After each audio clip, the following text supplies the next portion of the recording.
Hi there, Paula de Fougerolles here to tell you about some of the key locations in my historical fiction series, The Chronicles of Iona, which tells the untold true story of the two men who in the 6th century founded the Monastery of Iona and the nation kingdom of Scotland. One was a Scottish warlord, Aidan McGabran, and the other was an exiled Irish abbot, Columba or Columbkilla.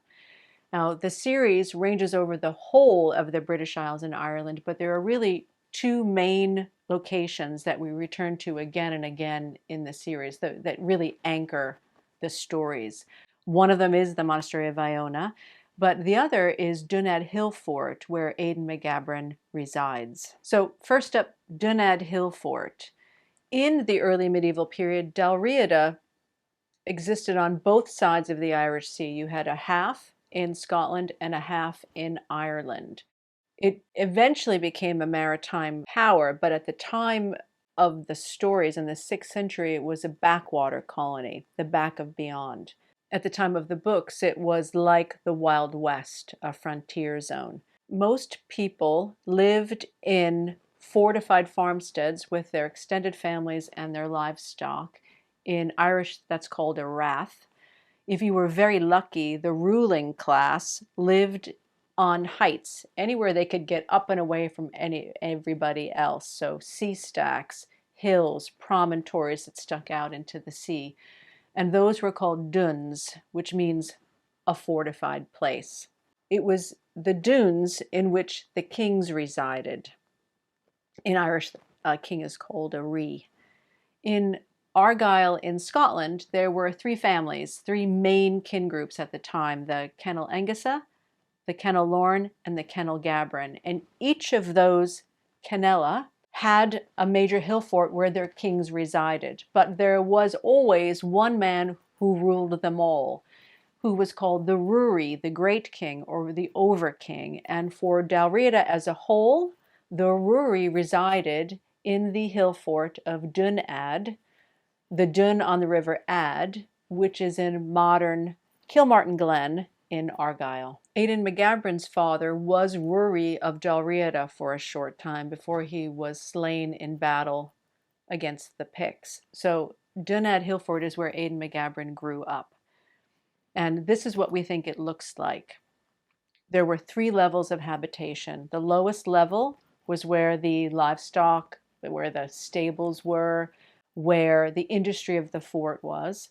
The middle level of the hill fort was for the retainers, for the smith, and for the later, in a century or so, where the goldsmith worked. Anybody who wanted to be close to the king, because at the top level, at the summit of the fort, was the great hall of the Over-King of Dalriada. Dunadd is a really evocative sight. It's this lone volcanic plug that sticks up all by itself in the middle of a vast raised peat bog called the Crinan Moss. And it's connected to the sea by a long and winding river, the River Ad. And at the summit of the hill fort, you can also still find today, so you should really go check this out for yourself if you can, all of the ritual items associated with the sacred king-making ceremonies of the Scots of Dalriada. There is a stone throne, a carved libation basin, a carved stone that has a Pictish boar on it, and some undeciphered, really cool, Ogham writing, as well as there's a carved footprint that we presume the king, the man who was going to be acclaimed king of Dalriada, had to put his foot in this footprint and swear his oath to protect his kingdom. And you can still put your foot in there today, although it's small. It's only about size 6. But Dunadd's real significance lay in its position in its landscape.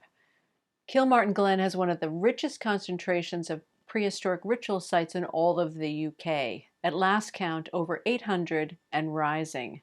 For some reason, people always found this particular glen very special, holy, sacred, whatever you want to call it, because down the glen and out to sea, the sea roads lead you straight to the north of Ireland. You can't miss it. The tides take you straight there. And the seas for these people were not barriers, but highways. So Dunadd's position in Kilmartin Glen links the king of Dalriada to the known world. And the crowning glory of the early medieval layer of Kilmartin Glen's sacred landscape was Dunadd. You can read my series, The Chronicles of Iona, to find out more about it, find out about the earliest phase of habitation on this volcanic plug. And by all means, if you can get yourselves there, you really should, because it is a very special place. And in the meantime, you can learn more by checking out these websites below.